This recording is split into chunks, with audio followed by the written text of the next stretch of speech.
New Year po mga kaibigan. Sana'y nasa mabuti kayong kalagayan ngayong unang bahagi ng taon. Ngayon po ay pag-uusapan natin ang mga karaniwang trabaho ng mga Pilipino dito sa Japan. Marami po yan. Kaya inilagay namin sila sa alphabetical order at ngayon pag-uusapan natin kung ano-anong mga ito at kung anong bagay sa iyo kung gusto mong pumunta rito sa Japan at magtrabaho dito. Ako po si Naomi. Ako naman po sila Arnie. At ito ang Buhay Japan.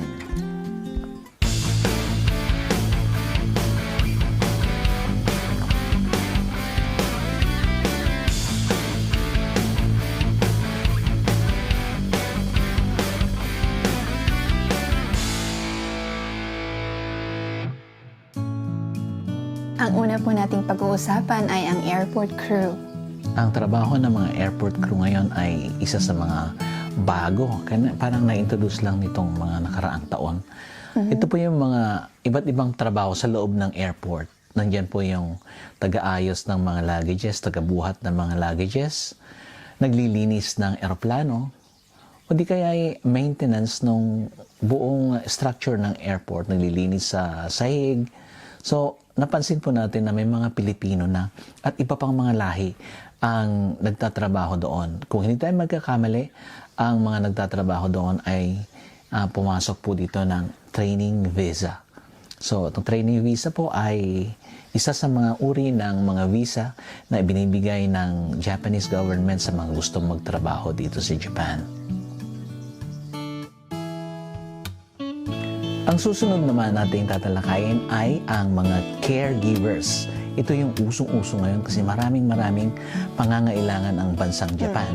Kahit saan, sa lahat ng bahagi ng Japan, kailangan nila ng mga caregivers. Yan. So, ano nga bang trabaho ng caregivers? Sila yung tagapag-alaga ng mga senior citizen ng Japan. Mga may edad? Mga may edad. Sila po ay nagtatrabaho sa tinatawag na Home for the Aged or tinatawag na Rodin Home dito sa Japan. Maalala ko nung araw ay nag-aral ka ng caregiving sa Tokyo. Oo. Ito yung panahon na nagkaroon ng lindol sa Japan. So naranasan mo rin mag-practice dun sa pag-aalaga ng mga matatanda. Ano-ano yung mga ginagawa ninyo?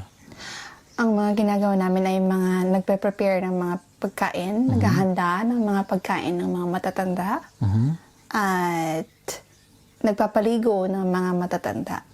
So ito yung mga hindi nagaanong makagalaw at hindi na nila maalagaan ang kanilang sarili, no? May mga nakakagalaw naman at meron mga hindi nakakagalaw. So marami tayong mga kaibigan na nag-work as caregiver. Pero sa Rodin Home lang ba sila o lumalabas din sila? Hindi. Lumalabas din sila. Pumupunta sa mga bahay ng mga senior citizen. Dinadalaw ang mga ito. Nililinis ang bahay. Naghahanda rin ng pagkain sa bahay ng senior citizen. So naglilinis din sila ng bahay? Oo naman. Naglilinis ng bahay. Pinapaliguan din ang mga ito. Pero hinahanda ang kanilang mga damit. Ito pa kailangan ng lisensya? Nung araw parang kinakailangan mong mag-training at meron kang parang license tapos ngayon parang hindi na? Noong araw, kailangan mong kumuha ng lisensya.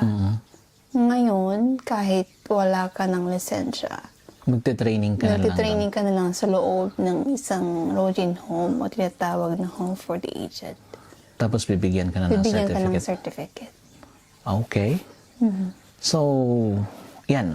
Pero magkaiba ang sahod ng Licensed? isang licensed caregiver at isang hindi licensed caregiver. Sa mga susunod na panahon, makapag-interview tayo ng mga nagtatrabaho talaga. Kasi marami talaga sila sa mga kaibigan namin. May panggabi at may pang-umaga. Aha. Parang nurse din, ano? Yan. Ang susunod po na trabaho na ating tatalakayin ay ang cleaning maintenance. Ano-ano nga ba ang trabaho ng nakalagay sa cleaning maintenance? Marami yan. Pero normally, nagtatrabaho sila sa loob ng isang institusyon. Halimbawa, sa hotel. Minsan nakalagay lamang sila doon sa air conditioning area. So, yun ang trabaho nila. Nililinis nila yon at minamaintain nila yung air conditioning system. Marami sa mga kababayan natin nagtatrabaho sa mga Embassy. US Embassy, mga ahensya ng, even sa US bases. So, may mga area kasi doon na kailangan ng maintenance. So, naka-assign lang sila sa isang building. Nililinis lang nila yon, tapos minamaintain nila. So, ito nga lang ay karaniwang binibigay sa mga residente na dito.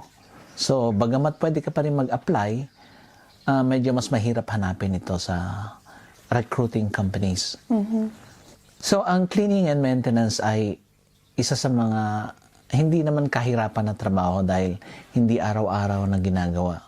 So, nakalagay lamang sila sa isang building o sa isang institusyon at yun lamang yung trabaho nila. At may mga kinakailangan lamang silang ikutan, i-check para lang ma-maintain nga yung sinasabing institution. Kailangan mo bang maging flexible sa mga bilang cleaning maintenance? Or meron ka lang bahagi, halimbawa, dito ka lang sa may aircon, maintain mo yan, or dito ka lang sa ganito, ganyan. Normally, sa mga bago, idadaan mo nila sa training period kung saan tuturuan sila kung ano yung mga gagawin.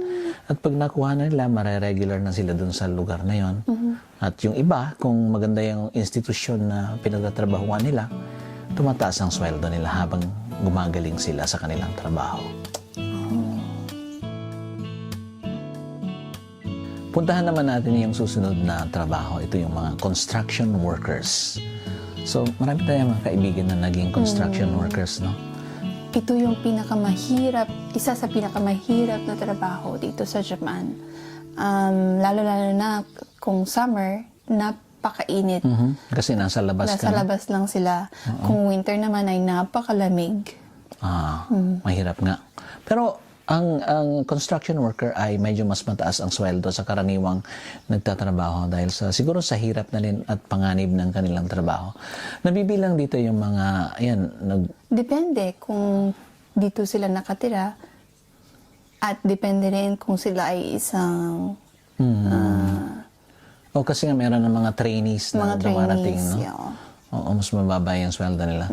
Dito kabilang dito yung mga gumagawa ng, nag-assemble ng mga, tinatawag nilang ashiba. Kung yun yung platform na ginagawa para makaakyat. Tapos yung mga welders. Yung mga welders, ang alam ko, mas mataas ang sweldo. Pero may mga welders dito na kailangan ata ng training at lisensya. License welders, yes. Yung iba naman ay nakasuporta na lang, nag-aayos ng mga bagay-bagay, nagbubuhat ng mga bagay-bagay na kailangan sa construction. Minsan, hindi lang sila sa isang araw, hindi lang sila nasa isang lugar. Kailangan nilang pumunta sa isang lugar pa rin. Iba't ibang lugar. Iba't ibang lugar. Kasi marami ditong construction. Isa ito ata sa mga bansang hindi nauubusan ng mga construction areas. Lagi may ginagawa. Maging kung ano man yun. Bahay man, o isang factory. At dahil may kakulangan nga sila sa trabaho, nangangailangan sila ng mga trabahador galing sa iba't ibang bansa. At mga Pilipino minsan nakakapasok dito. At ang ikalima sa ating listahan ay ang cook o kaya naman ay chef. Ito yung mga talaga nagtatrabaho sa kitchen ng isang restaurant o kaya restaurant sa loob ng hotel. So, noong kamakailan may na-meet ako. Isa siya sa mga chef doon sa Sano Hotel. Sano Hotel. Oo. Siya yung nagluluto para sa pagkain ng mga military personnel. So, isa yon sa kanyang trabaho. At maliban doon, meron din nagtatrabaho sa mga restaurants. Mga sushi restaurants. Yes. Pero pwede ba natin sabihin cooks ng sushi?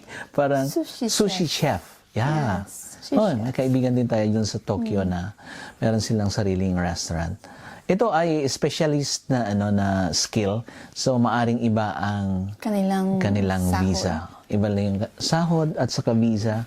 At hindi ka basta-basta pwede maging cook kung hindi ka marunong magluto. Ha? Siyempre kailangan mo marunong kang magluto. Ayan.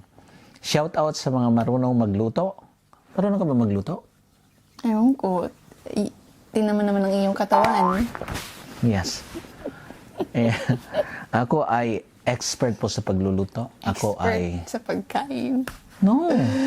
I'm an expert. I'm considered an expert sa pagluluto ng Okay. cup ramen. Kapra.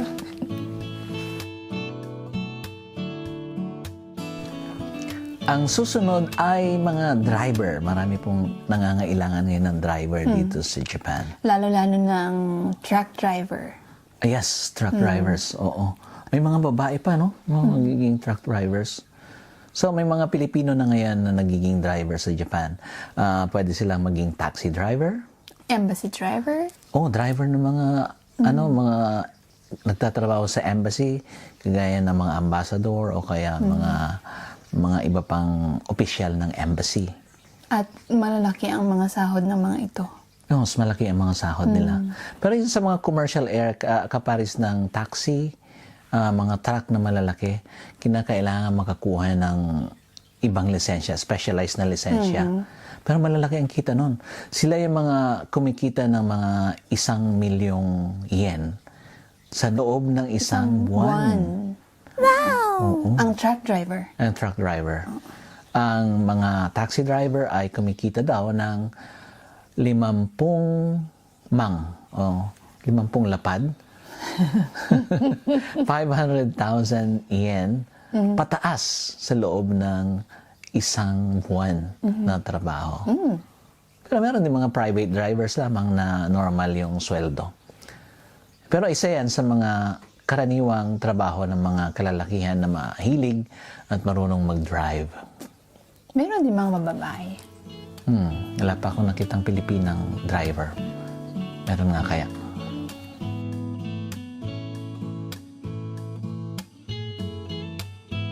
Ang ikapito po sa ating listahan ay ang entertainers. Ikaw, di ba? Dati kang entertainer. Yan, pwede mong sabihin, dancer? Hindi. Hindi. Mga nagpapalabas. Yan, mga musicians, dancers, singers, at ewan ko kung may magician rin, pero wala pa akong nakitang Pilipino. Pero ito'y, noon-noon pa, ito ay mga trabaho na ng mga Pilipino sa Japan. Kasi marami sa atin ng mga magaling kumanta, magaling sumayaw. At ang trabaho nila sa mga nightclubs, sa mga hotel. Pero ngayon, mas mahirap pumasok bilang entertainer sa Japan. Maraming kailangan at kailangan may agency ka na papasukan sa Pilipinas.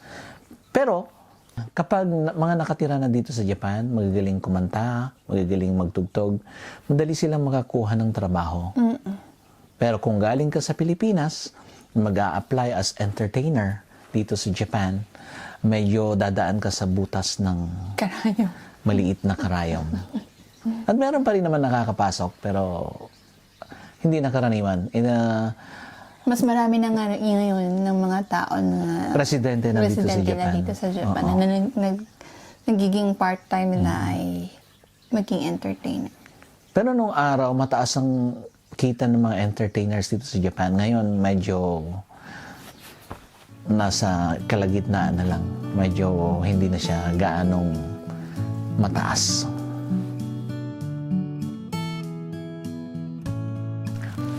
Ang susunod na pag-uusapan natin ay ang mga trabaho ng mga factory workers.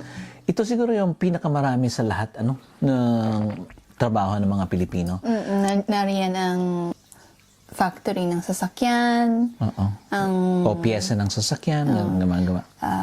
tsokolate, paggawa ng tsokolate, mga noodles, mga factory ng noodles. Anything, kahit anong mina-manufacture o ginagawa. Kung pupunta ka sa isang factory, malaking factory, meron kang makikitang grupo ng mga Pilipino doon. Tama. So, kahit ano pa man yan, basta may ginagawa na factory, may mga Pilipino dyan. May mga matataas ang sweldo, kaparis na lamang kung ang trabaho nila ay gumagawa ng mga piyesa ng sasakyan na mataas yung Taga-pintura. mataas yung skill na kailangan, medyo mas mataas ang sweldo nila kaysa sa karaniwan. At yung mga factory workers dito, lagi may overtime. So, ang normal na trabaho kasi ng mga Pilipino o mga tao sa Japan, Mula 8. 8 hanggang alas 5 ng hapon. 5 ng hapon. So, 8 oras ng trabaho yon. Pero karaniwan lumalampas sila ng 11, yung iba umaabot pa ng 15, 16 dahil sa laki ng demand.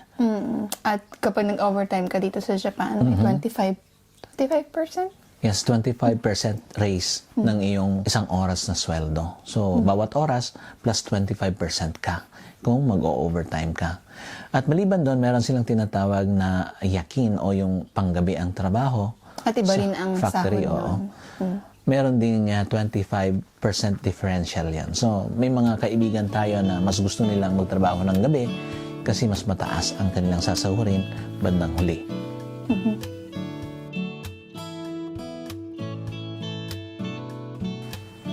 Ang susunod naman ay ang mga food processors. Isa sa mga kailangan ng mga Japanese yan, yung Dahil everyday na bumibili ang mga tao ng lunchbox, Oo. ng baon nila sa trabaho. Kung pupunta sila sa 7-Eleven o kaya sa Family Mart, Lawson, makikita mo doon meron silang hilera lagi ng mga obento o mga lunchbox kung saan kailangan yan palagian na may dumarating na bago kasi nauubos siya. Maliban doon, meron din yung mga supermarket at iba pang mga tindahan na talagang yun lang ang ginagawa, ang obento. So, At ang mga trabahador na nagtatrabaho dito ay kailangang malinis. Balot na balot. Kasi meron silang mga regulasyon na kailangang sundin.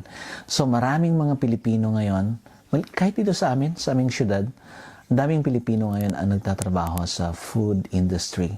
At ito yung manufacturing ng mga obento. O lunchbox. Pero meron din mga nagtatrabaho sa mga fast food chains, di ba? Like, kagaya ng McDonald's. May mga Pilipino dyan sa McDonald's. Pero ano pa ba mayroon na ano? Sukiya, Yoshinoya. Iba kasi ang fast food nila dito sa Japan. Ang fast food nila, hindi kapare sa atin na hamburger chain lang siya. Dito, iba't iba yung fast food nila. Oh, marami ng mga foreigners ngayon na nagtatrabaho sa Sukiya, di ba? Galing ng Vietnam, galing ng Thailand. Pero kahit yung mga specialized lang na yakitori, may mga Pilipino ang nagtatrabaho sa mga ganun. At ang ikasampu sa ating listahan ay ang hotel and restaurant crew. Yes. Ano nga ba ang mga trabaho ng mga nagtatrabaho sa mga ganito? Well, ang pinakasikat ay ang mga bed makers. Sila yung mga nag-aayos ng bed at mga iba pang mga bahagi nagpapalit ng mga bagay-bagay doon sa loob ng hotel room. Sila na rin yung naglilinis. Sa parang palagian niya, mabilisan ng trabaho doon. Busy nga daw yun dahil sa sobrang dami ng mga turistang dumarating sa Japan. Bed makers and hotel cleaners nga lang ba ang Hindi. Nung napunta tayo sa Tokyo, sa Shibuya? sa front desk, may mga Pilipino doon kasi nga mahusay sila mag-Ingles at maraming mga foreigner ngayon kailangan nila. So, halos lahat ng napuntahan kong hotel, may mga Pilipinong mga crew. So, meron din valet at meron din mga bellboys, mga ganun. Yun nga lang, kung ikaw ang nagtatrabaho sa Amerika bilang crew ng hotel, uso doon ng tip. Dito ay hindi po. Oo. Sa Japan, wala kang maaantay na tip. Maliban na lang kung nasa high-end class, high-end hotels. Pinagbibigay man ng tip doon? Parang wala. Yes, of course. The one, yung mga nanggaling ng Amerika. Well, yan ang isa. Pero ngayon, inopen na nila yung mga nagtatrabaho niyan as skilled workers, lalo na yung sa management. Kaya isa yan sa mga field na dumarami mga Pilipino. Galing sa Pilipinas, pumupunta rito at magtrabaho sa mga hotel.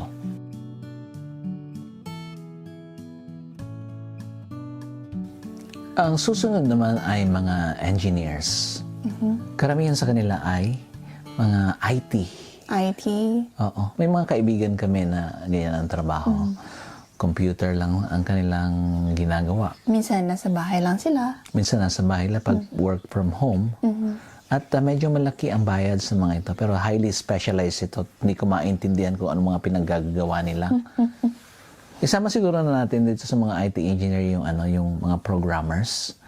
Kasi marami na rin mga Pilipino na magagaling na programmers ang pumapasok dito. Malaki bang sweldo nila? Wala akong idea. Malaki siguro kung sila ay specialized. Oo. Ano. Pero ang specialized doon ay iba yung visa ng mga engineer.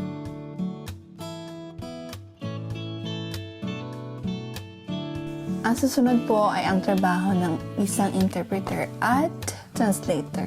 Iyan. Ang interpreter at translator, tinatawag nilang suyaku. Suyaku. Yan. Sila ang mga ina-employ ng mga companies para sa iba't ibang mga trabaho. Halimbawa na lamang kung marunong ka na mag-Japanese, magaling ka mag-Japanese, pwede kang i-employ ng isang ahensya para tumulong sa mga foreigners na makaintindi yung mga gusto magtrabaho dito, no? Para maintindihan nila. So mag-a-assist ka sa kanila, maggagawa ng mga papeles para magkaintindihan ang dalawang panig. So may mga kaibigan tayo na nakapagtrabaho ng halimbawa sa Fujitsu, pinapadala sa iba't ibang bansa para lang maging interpreter, pero ang base nila dito sa Japan. So anong pangangailangan ng isang interpreter? Kailangan ay Lisensyadong interpreter. lisensyadong interpreter at meron kang ability na N1. Kapag malakihan ng kumpanya, N1. So ibig sabihin yan ay ang expertise mo ay business Japanese. So isa ito sa mga pinapasukan ng mga kaibigan natin na nagkakaroon ng mga N1 certification. Ito po yung N1, ito po yung estado ng kagalingan mo sa pagsasalita at pagsusulat ng Japanese. So, ang pinakamababa, N5, N4, N4, N3, N3, N2, at N1. Ang N1 ang nakamataas na bahagi. na antas. Ano kayang ano ko? Ano kayang level ko na? N10?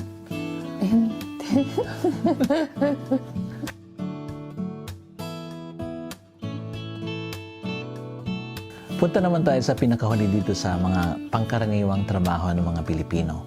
Ito yung mga teachers, mga guro. Meron mga assistant language teachers. Ito yung tinatawag nilang ALT. ALT, kaparis ko. Meron din mga kindergarten teachers. Meron din mga Language kaiwa teachers. Okay, language teachers. Pero ang pinaka-common sa lahat ay yung assistant language teacher o mas sinasabing mga English teachers dito sa Japan. So, ang mga Pilipino na galing sa Pilipinas ay nagkakaroon ng trabaho kung nagkakaroon ng visa na instructor.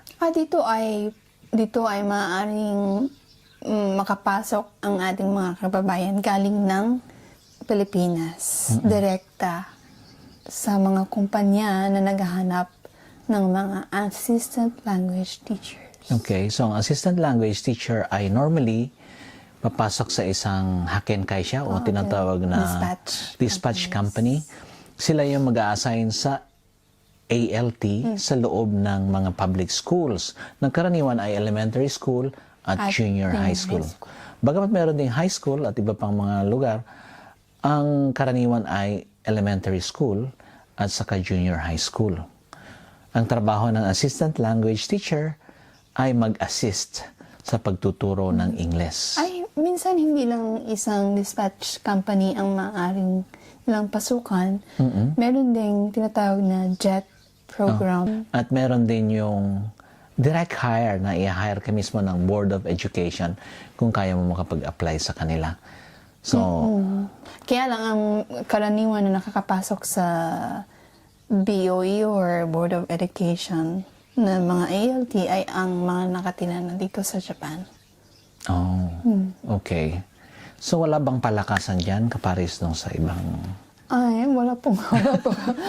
Hindi uso ang palakasan ito sa Japan. Yes. Ang importante niyan ay meron kang skill sa Ingles at syempre meron kang 4 years na bachelor's degree. Kailangan mo dito yung iyong diploma. Hindi galing sa Recto University ha, galing dun sa eskwelahan na pinasukan mo. Pwede kang mag-apply sa mga dispatch company at ayun, maaari kang makakuha ng visa. May mga online teachers din. Online teachers, oo nga. Kasama yan, pero hindi na siya regular na work, di ba? Yes, yes. So, kasama na siya sa mga sideline.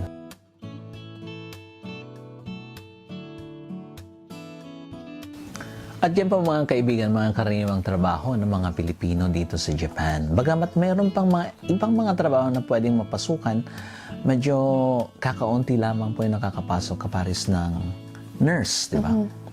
Bakit naman mahirap pumasok ang nurse? Ay, kailangan nila maging lisensyado, syempre. So, kukuha sila ng lisensya sa Japan. At kailangan nila ng at least N2 or N1 na... So, kailangan pa nila mag-aral ng Japanese language. Kaya, sa mga 300 na nagtetest dito ng lisensya ng nurse, may isa o dalawang nakakapasa lamang taon-taon. Kaya, medyo mahirap pasukan yon.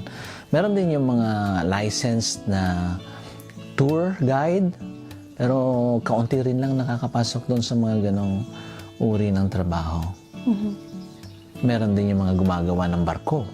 Pero ang mga gumagawa ng barko, doon lamang sa mga port cities at karaniwan mga trabaho ng mga yun, welders. Parang construction din.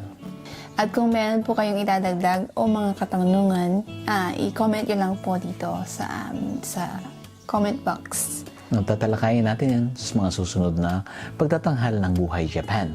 Kung mayroon din kayong suggestion kung ano mga gustong pag-usapan pa dito tungkol sa buhay Pilipino sa Japan, ilagay din niyo po sa comment at titingnan natin kung alin yung mga pwede nating ihanda at gawing isang topic sa mga susunod na Buhay Japan.